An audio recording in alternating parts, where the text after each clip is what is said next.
Hello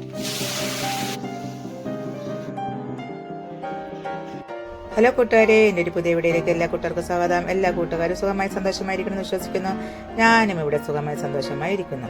എന്നത്തെ പോലെ സാധാരണ വീട്ടിലെ ജോലിയൊക്കെ കഴിഞ്ഞ് ഞാൻ എൻ്റെ ജോലിയിൽ സ്കൂളിലേക്ക് ഞാൻ വന്ന് നമ്മളുടെ രാവിലെ കുട്ടികൾക്കുള്ള ബ്രേക്ക്ഫാസ്റ്റ് ഇഡ്ഡലിയും ചമ്മന്തിയുമാണ്. അപ്പോൾ ഞാൻ ഇഡ്ഡലിക്ക് വേണ്ട നമ്മുടെ വെള്ളമൊക്കെ ഞാൻ ഇഡ്ഡലി പാത്രത്തിൽ വെച്ചിട്ട് നമ്മുടെ ഇഡ്ഡലി പാത്രത്തിൻ്റെ തട്ടൊക്കെ ഒന്ന് തുടച്ചൊക്കെ വെച്ചു.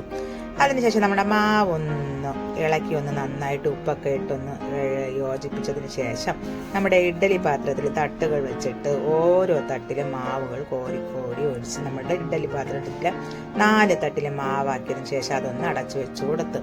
അതിനുശേഷം ഞാൻ പോയി ഫ്രിഡ്ജിനകത്തിരുന്ന് നമ്മുടെ മലക്കറിയൊക്കെ ഞാൻ പുറത്തെടുത്തുകൊണ്ട് വന്ന് സമയം കൊണ്ട് നമ്മുടെ ഇഡ്ഡലി 4 തട്ടിലും വെന്ത് റെഡിയായി കിട്ടിയിട്ടുണ്ട്. അപ്പോൾ ഞാൻ അതിൻ്റെ ഒരു പാത്രത്തിലുള്ളത് ആദ്യം തന്നെ ഞാൻ മാറ്റും കേട്ടോ. അടുത്തൊരു സ്റ്റെപ്പും കൂടെ നമുക്ക് ഇഡ്ഡലി ചൂടണം. അതിനുശേഷം കൈയൊക്കെ ഞാനൊന്ന് തുടച്ചതിന് ശേഷമാണ് ഞാനൊരു 3 തേങ്ങ എടുത്ത് നമ്മുടെ ചമ്മന്തിയാണ്, വെള്ള ചമ്മന്തി ഇവിടെ കുട്ടികൾക്ക് ഭയങ്കര ഇഷ്ടമാണ് കേട്ടോ, ചുമന്ന ചമ്മന്തിയെക്കാളും. അപ്പോൾ ഞാൻ നമ്മളുടെ വെള്ള ചമ്മന്തിക്ക് വേണ്ട തേങ്ങയൊക്കെ എടുത്തുകൊണ്ട് വന്ന് പൊട്ടിച്ച് കൊണ്ടുപോയി തേങ്ങ നമ്മൾ തിരികെ എടുത്ത് കഴിഞ്ഞാൽ, കാരണം നമുക്ക് നമ്മുടെ ഇഡ്ഡലി അടുത്ത് റെഡി ആവുന്നതിനാകുമ്പോൾ നമ്മുടെ ചമ്മന്തി ആയാൽ മതി. കാരണം ആ സമയം 9 മണിയൊക്കെ ആയിക്കൊള്ളും. കുട്ടികൾക്ക് കറക്റ്റ് സമയമാണ് കേട്ടോ ഇഡ്ഡലിയും ചമ്മന്തി ഉണ്ടാക്കുന്ന ദിവസം. സാമ്പാർ ഉണ്ടാക്കണതിൻ്റെ മാത്രമാണ് ഇച്ചിരി സമയ വ്യത്യാസമൊക്കെ വരും, ഒരു 5-10 മിനിറ്റൊക്കെ. അത് നമ്മുടെ ഇഡ്ഡലിയും ചമ്മന്തിയൊക്കെ റെഡി ആയതിനു ശേഷം ഉച്ചത്തേക്ക് സാമ്പാറിനുള്ള കഷ്ണങ്ങളൊക്കെയാണ് കേട്ടോ ഞാൻ മുറിക്കണത്.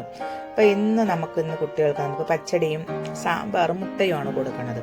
അപ്പോൾ ഞാൻ നമ്മുടെ സാമ്പാറൊക്കെ റെഡിയാക്കി എല്ലാം കുക്കറിനകത്ത് ആക്കി കൊടുത്തതിന് ശേഷം നമ്മുടെ വെള്ളരിക്കയൊക്കെ അരിഞ്ഞ് ഞാൻ എടുത്ത് അതിനുശേഷം നമ്മുടെ വെള്ളരിക്ക് വേണ്ട പച്ചടിക്ക് വേണ്ട അരപ്പാണ് ഒന്ന് അരച്ചെടുത്തപ്പോൾ നല്ല ചൂടുണ്ടായിരുന്നു കേട്ടോ. ഇവിടെ സാധാരണ ഇപ്പോൾ ചെറിയൊരു മഴയൊക്കെ പെയ്യണുണ്ട്, എന്നാലും ചൂട് നല്ലതുപോലെ ഉണ്ട്. അപ്പോൾ ഞാൻ വെള്ളത്തിന് പകരം തൈര് ഒഴിച്ചിട്ടാണ് കേട്ടോ നമ്മുടെ അരപ്പൊക്കെ അരച്ചെടുത്തത്. അപ്പോൾ നമ്മുടെ സാമ്പാറും പച്ചടിയൊക്കെ റെഡിയായി ഞാൻ കടുകൊക്കെ പൊട്ടിച്ച് ഒഴിച്ചു കൊടുത്ത് കറിക്ക് വേണ്ടി. കാരണം ഇനി നമുക്ക് നാളെ ക്ലാസ് ഇല്ലാത്തതാണ്, കാരണം നാളെ നമ്മുടെ സ്വാതന്ത്ര്യ ദിനത്തിൻ്റെ അവധിയാണ്. അപ്പോൾ നമ്മുടെ പച്ചടിയും സാമ്പാറൊക്കെ റെഡിയായി. അപ്പോൾ ഇന്ന് മുട്ട തൊലിക്ക് ഒരു 70 മുട്ട ഉണ്ടായിരുന്നു. ആ 70 മുട്ട ഞാനൊന്ന് തൊലിക്കുകയാണ് കേട്ടോ. അപ്പോൾ ഇന്ന് നേരത്തെ ജോലികളൊക്കെ ആയിട്ടുണ്ട് കേട്ടോ. അപ്പോൾ നമുക്ക് 12:30 ആവാറായപ്പോൾ അപ്പച്ചൻ വന്ന് സാറിനുള്ള ചോറും അപ്പച്ചനുള്ള ചോറും കറിയിലൊക്കെ എടുത്ത് വെച്ചിട്ട് കുട്ടികൾക്ക് അപ്പച്ചൻ കൊണ്ടുപോയി.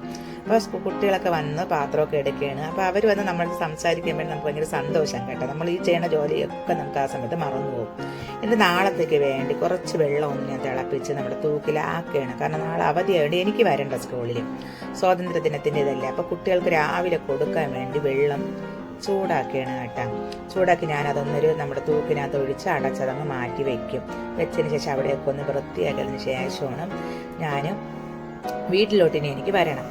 അപ്പോൾ അതൊക്കെ ഞാൻ നോക്കി എല്ലാം ക്ലിയർ ചെയ്തൊക്കെ വെച്ചതിന് ശേഷം ഞാൻ രാവിലെ കുളിച്ചിട്ട് പോയിട്ട് മുടി ഞാൻ പൊക്കി കെട്ടി വെച്ചിട്ട് തലയിൽ ഇത് തുണി ഇങ്ങനെ വെച്ച് മറവ് ചെയ്തിരുന്നത് കൊണ്ട് നനവൊക്കെ ഉണ്ടായിരുന്നു. അപ്പോൾ ഞാനൊന്ന് തുണിയൊക്കെ ഒന്ന് ഒതുക്കി ചിക്കിയൊക്കെ ഒന്ന് മാറ്റിയിട്ട് ചടക്കൊക്കെ ഒന്ന് കളഞ്ഞിട്ട് തലമുടിയൊക്കെ ഒന്ന് കെട്ടിയൊക്കെ വെച്ചിട്ട് നാളെ ഇനി വെള്ളിയാഴ്ച നമുക്ക് പുട്ടിൻ്റെ കൂടെ കടലക്കറി കൊടുക്കണം.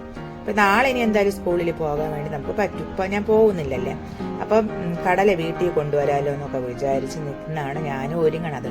എന്നിട്ട് ഒരുങ്ങിയൊക്കെ ഇറങ്ങുന്നത്. പക്ഷേ ഇത് ഞാൻ അവിടെ ഉപയോഗിക്കുന്ന എൻ്റെ തുണിയാണ്, നൈറ്റിയും തോർത്തും ഒക്കെ. അപ്പോൾ അതൊക്കെ ഒന്ന് മടക്കി ഞാൻ ഗ്രൈൻഡറിൻ്റെ പുറത്തൊന്ന് വെച്ച് കൊടുക്കും കേട്ടോ.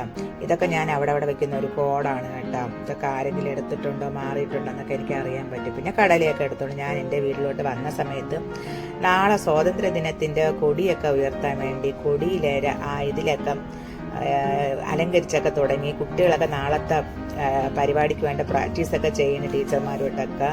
അത് കഴിഞ്ഞ് ഞാൻ അതൊക്കെ നോക്കിയിട്ട് പുറത്തോട്ട് ഇറങ്ങി വന്ന സമയത്ത് സാറ് അവിടെ അടുത്തൊരു സൈഡ് അലങ്കാരം തുടങ്ങുന്നുണ്ട്. സാറിൻ്റെ പേര് ഗോഡ്മിൻ എന്നാണ് കേട്ടോ. അത് കഴിഞ്ഞാൽ ഞാൻ സാധാരണ പോണ മുടക്ക് വഴി ഇങ്ങനെ നടന്നു വന്നപ്പോൾ കണ്ട കാഴ്ചകളാണ് കേട്ടോ കൂട്ടുകാരെ ഇതൊക്കെ. അപ്പോൾ ഈ വീഡിയോ കാണുന്ന കൂട്ടുകാർക്ക് ഈ വീഡിയോ ഇഷ്ടപ്പെടുകയാണെങ്കിൽ ഒരു ലൈക്ക്, ഒരു ഷെയർ, ഒരു സബ്സ്ക്രൈബ് കേട്ടോ. ലൈക്ക് അടിക്കാൻ പിശുങ്കൊന്നും കാണിക്കല്ലേ കൂട്ടുകാരെ. ഇനി ഒരു പുതിയ വീഡിയോ ആയിട്ട് കാണുന്നത് വരെ എല്ലാ കൂട്ടുകാർക്കും ബൈ, ടാറ്റാ, സീ യു.